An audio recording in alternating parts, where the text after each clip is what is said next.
الشيطان الرجيم بسم الله الرحمن الرحيم سبحانك لا علم لنا إلا ما علمتنا إنك أنت العليم الحكيم. الرفق بالحيوان insana hayvana yumuşak davranmak. Bu yani hayvana yumuşak davranmak kıymetün insaniyetun ve ahlakiyetun. Hem insani hem de insani bir değerdir. El-rifku bil-hayvani huve mefhumun insaniyyun nebilun. Evet. Hayvana yumuşak davranmak, yani iyi sert, kaba davranmamak, huve mefhumun insaniyyun, insani bir kavramdır. Nebilun, şerefli, değerli bir kavramdır. Ya'kisu meda tatavvul ahlaki vel kıyami fil müştemai.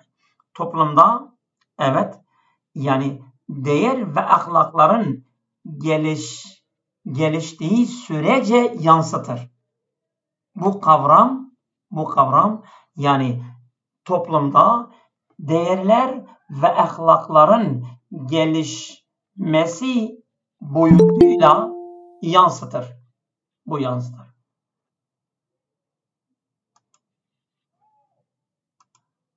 Evet. Sayfa 24.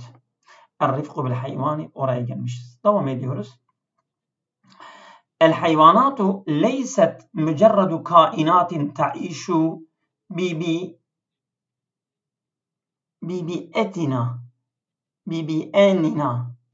yanlıştır bu ya. Yani bibiyetina, çevremizde yaşayan sadece varlıklar değildir. Yani hayvan dediğimiz yani canlı olanlar. İşte diyor yani çevremizde, aramızda ta'işu beynenadır o. O beynenadır. Leyset mücerredu kainati ta'işu beynena. Aramızda yaşayan sadece bu canlılar değildir. Beliye cüzün esasiyyun minen nizamil bil'i. Bu çevre düzeninin temel parçalarından biridir. Ellezî, bu hayvanlar yani yaşadığımız çevre düzeninin bir parçasıdırlar. Yadmanu istikrarul kevkebi vel istimrariyetil hayati. İşte bu hayvanlar, bu canlılar desek daha doğru olur. Bu canlılar hayatın sürekliliğini ve bu gezegen, yaşadığımız gezegeninin istikrarını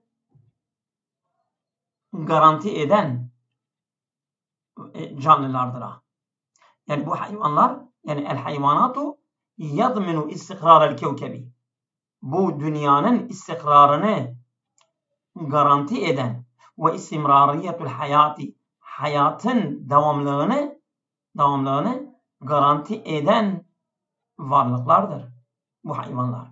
Yani onlar olmazsa hayat devam etmez. Onlar olmazsa, bu canlılar olmazsa bu kevkeb, yani bu üzerinde yaşadığımız bu gezegende istikrar bulmaz. İhtiramul hayvanati ve riayetuha. Yani canlılara saygı ve gözetim yu'teberu iltizamen ahlakiyen. Ahlaki bir, yani ahlaka bağlılık olarak kabul ediliyor. İltizamen ahlakiyen. Yani bir insan bir ahlaka bağlıysa canlılara saygı gösterecek. Yu'teberu, kabul ediliyor. İltizamen ahlakiyen, bir ahlaki bağlılık olarak kabul ediliyor. Ve insaniyen, insani olarak, insani ve ahlaka bağlı olarak kabul ediliyor. Yecibu ala kulli fardin ve müştema'i el-vefa'u bih. Yani her kişi ve toplum özelinde bunu yerine getirilmesi gerekir. Herkese, bu canlılara saygı göstermesi, vefa demek yani gereken hassasiyeti, gereken şeyi göstermek. Vefa bir şeyi, yani o işi manasıyla yerine getirdi. İşte yecibu ala kulli ferdin ve mujtema'in. Her toplum ve her ferda gerekir. Ne gerekir? El vefa'u bihi. Yani el vefa'u bi ihtiramil hayvanati ve riayetiha. Tamam. Devam ediyoruz. Tel'abu el hayvanatu edvaren hayaviyeten fi hayatil insani. Bu canlılar, hayvanat canlılar, tel'abu oynuyorlar edvaren hayaviyeten. Yani canlı, aktif roller oynuyorlar fi hayatil insani ve nizamil bi'i. Çevre düzeninde ve insan hayatında bu canlılar yani biyolojik roller oynamaktadırlar. Biyolojik yani hayaviye, yani biyolojik diyelim. Yani canlı aktif roller üstlenmektedirler. Femünzül kıdemi, yani eskiden beri kânetil hayvanatu mazdaran lil gıdai vel me'va.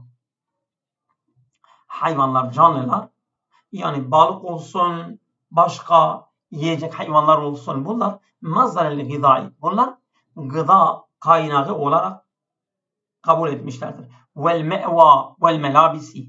Hem barınak hem de elbiseler için hayvanlar kaynak olarak kabul edilmişlerdir, görülmüşlerdir. Kema istugdimet fir ziraati ve nakli. Aynı zaman bu hayvanlar tarım ve taşımada da kullanılmışlardır.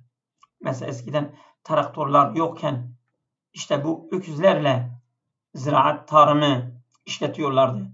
Bir de mesela bu yükler, bu arabalar, taşıma araçları olmadan önce eşyaları hepsi bu hayvanlar üzerinde, develer vesaire halinde köylerde, bu kırsal kesimlerde halinde onu taşımak için onları kullanıyorlar. El-yevm, bugün tümessilül hayvanatu eyda cüz'en kebiren min iktisadil alem. Dünya ekonomisinde büyük bir parça olarak bu hayvanlar gene temsil ediyorlar. Yani dünyanın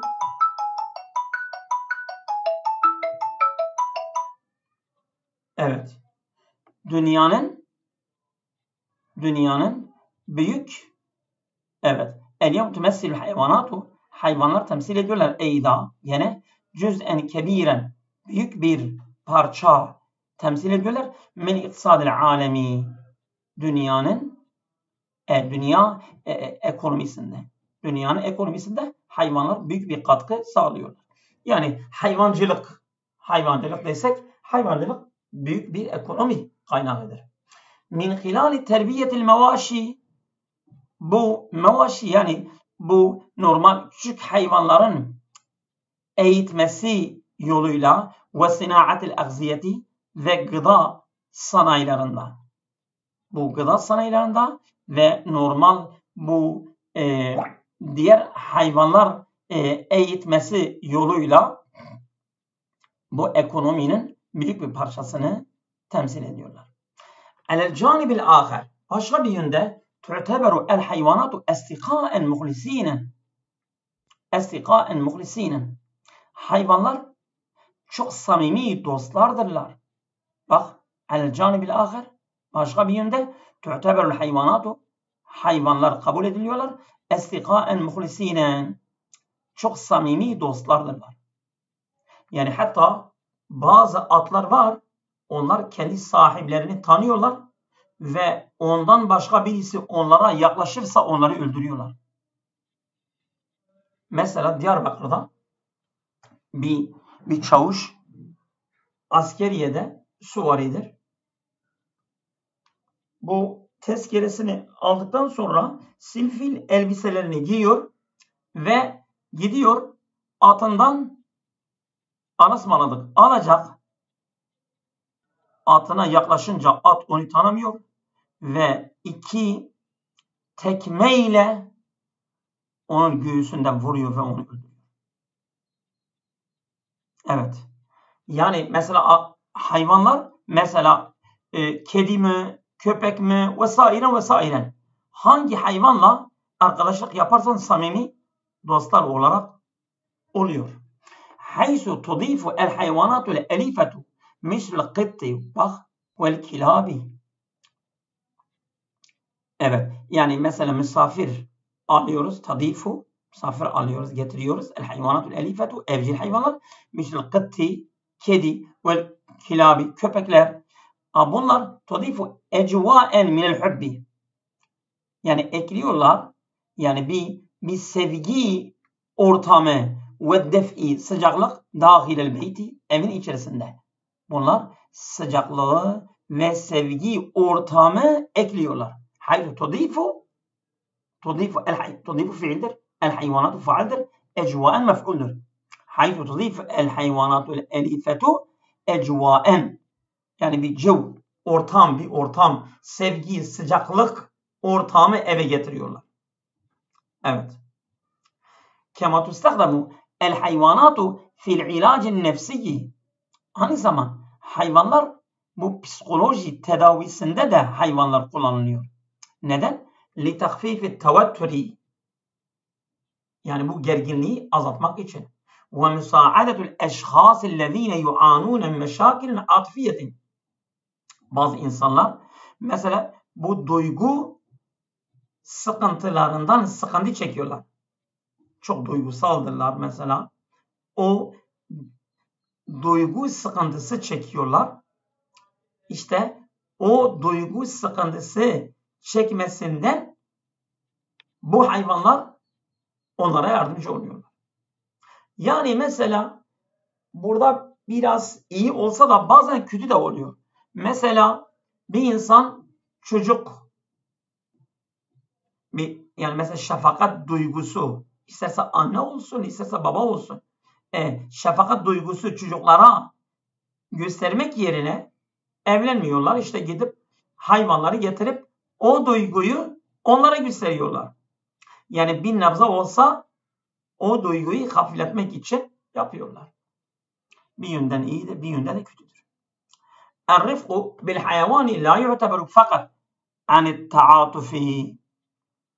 Hayvanlara böyle ince muamele etmek, böyle sert kaba değil, rifk, şefakatle göstermek la yu'abberu fakat anit taatufi. Sadece duyguyu ifade etmiyor. Yani sadece bu duygu değil. Yani şefakat duygusu gösteriyor. O sadece o değil. Bel yubrazu eyda meda ihtiramina lil kainati.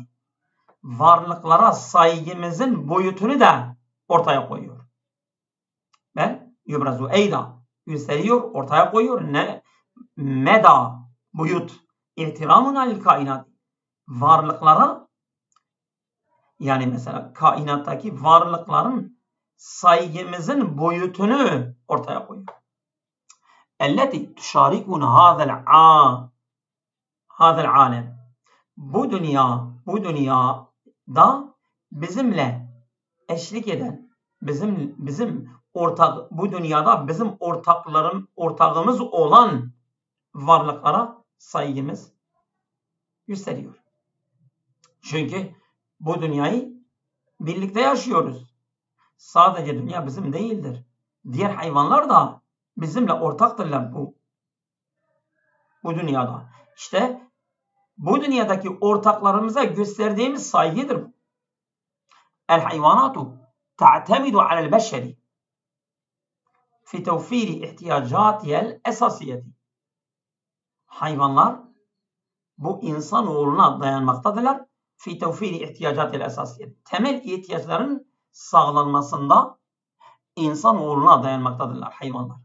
Örneğin müsül gıdai vel me'va ve riayet tabbiye. Gıda, barınak, bir de tıbbi bakımdan bunlar temel ihtiyaçlarının sağlanmasında insana dayanmaktadır. İnsan bunları sağlıyor.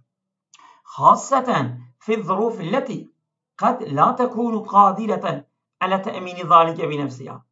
Özellikle de o koşullardaki elleti kad la tekunu qadireten ala te'mini zalik. Kendi kendine bu temel ihtiyaçlarını temin etmesinde muktedir olmadıkları koşullarda. Bazen mesela hayvanlar kendi gıdasını temin edebilir, barınağını temin edebilir. Mesela her hayvanın da tıbbi gözetimini bir şekilde edebiliyor ama bazı durumlarda etmeyebilir. İşte o koşullarda sadece insan bunu sağlayabilir. Min hilalil rıfkı bil hayvani, hayvana şefakat yoluyla nuhafizu eyda alet tenevvu'il bi'iyyi. Biz biyoçeşitliliği koruyabiliriz. Biyoçeşitlilik yani dünyadaki canlıların çeşitlerini koruyabiliriz bu şekilde. Elleti yu'teberu esasu istikrarin nizamil bi'iyyi. Çevre düzeninin istikrarının temeli kabul edilen biyoçeşitliliktir. Bu etenev'ül bi'iyyi, bunu altını çizin bir kelime çok gelecek.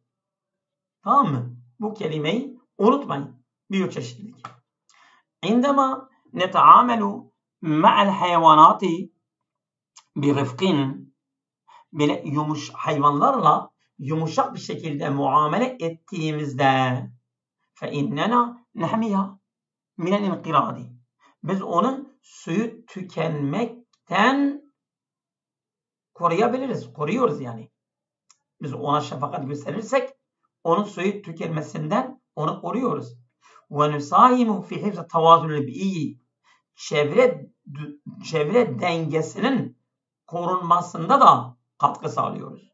Çünkü çevrenin dengesi onlarla korunabilir. İşte biz onlara şefakat gösterirsek, onların suyu tükenmesinden onları kurtarırsak bu çevrenin dengesinin korunmasından katkı sağlayabiliyoruz. Senevatil ahire tebeyyenet el-adidu mined-duveli kavaninen sarimeten tehdifu ila himayeti hukukil hayvanat ve men'i isaeti muameletiha. Evet, senevatil ahire son zamanlarda tebeyyenet el-adidu mined-duveli, çok sayıdaki ülkeler beyan etmişlerdir, ortaya koymuşlardır. Kavaninen sarimeten, keskin kanunları koymuşlardır. Bu kanunlar tehdifu ila himayeti hukukil hayvanat, hayvan kanunların korunmasını amaçlayan kanunlar koymuşlardır. Ve men'i isaeti muameletiha, bu hayvanlarla kötü muameleyi engellenme kanunları. Onların haklarını koruma ve onlara kötü muameleyi de engellenme kanunları, keskin kanunlar ortaya koymuşlar. Hâzîl kavânin teşmilu muakabete eyyi şahsin yetesebbebu fi izâil hayvanâti. Bu kanunlar teşmilu kapsıyor muakabete eyyi şahsin. Herhangi bir şahsın eziyet vermesi, ceza vermesi. Evet. O şahıs ki muakabete şahsin, o şahıs ki eziyet etmesi yetesebbebu. Neden oluyor? Fi izâil hayvanat. Hayvanlara eziyet vermesinde herhangi bir insanın cezalandırılması içeriyor. Yani bir insan eğer hayvanlara eziyet veriyorsa işte bu insana cezalandırılma kapsıyor bu kanun. Teşmilu muakabete ey insan. Herhangi bir insanın cezalandırılması o yetesebbebu, o şahıs ki yetesebbebu neden oluyor? Evet, fi izâil hayvanati. Hayvanlara eziyet vermesinden neden olan o insana ceza verilmesi kapsıyor bu kanunlar. Amden, tabi kasten eziyet vermişse, kasten eziyet veriyorsa, ev yu'riduha li su'il muameleti, veyahut bu hayvanları kötü muameleye maruz bırakmışlarsa. Mesela bir hayvanı bir yere bağlıyor, ne su ne yiyecek vermiyor, o ölünceye kadar orada onu bırakıyor. İşte bu kötü muameledir. Kema tuşca'u hadel kavanin ala tevfiri bi'ati münaseben hayvanat. Aynı zaman bu kanunlar teşvik ediyor. Hazır kavanin bu kanunlar ala tevfiri bi'atin münasibel hayvanat. Hayvanlara münasip çevreleri sağlamak üzere onları teşvik ediyor. Bu kanunlar teşvik ediyor. Savan fil menazili ev fil mezari. İsterse evlerde olsun, isterse tarlalarda olsun, ev hatta fi hadaikil hayvani veyahut hayvanat bahçesinde olsun. El-va'yu bi ehemmiyeti hadil kavani la yecibu en yaktasile al cihad resmiyeti fakat bu kanunların önemiyle bilinçlenmek, bilinçli olmak, yani bu kanunların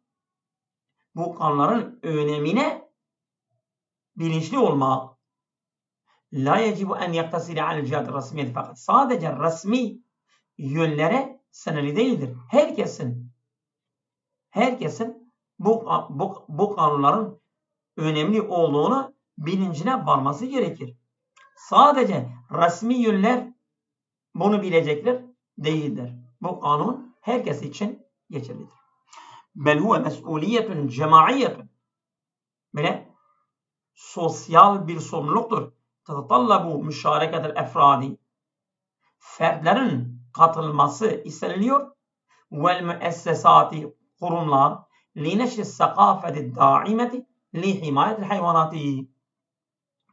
Hayvanların koruması için destekleyen bu kültürün yayılması için herkesin katılması gerekir. Yani hem kurum hem yani kuruluşlar hem de kişilerin bu şeylere katılması isteniliyor. Neden? Lineşri sakafeti. Bu kültürün yayılması için. O nasıl bir kültür? Daimeti. O destekleyen bir kültür. Neyi destekliyor bu kültür? Lihimayetil hayvanati. Hayvanların koruması için. Evet. Böyle destekleyen kültürün yayılması için kurum ve kişilerin katılması hepsi isteniyor. Herkes buna katılması gerekir. Evet. Bunu da devam edelim mi? İsterseniz bunu da okuyabiliriz. Eğer müsaitseniz. Ne diyorsunuz? Orada mısınız? Evet hocam buradayız.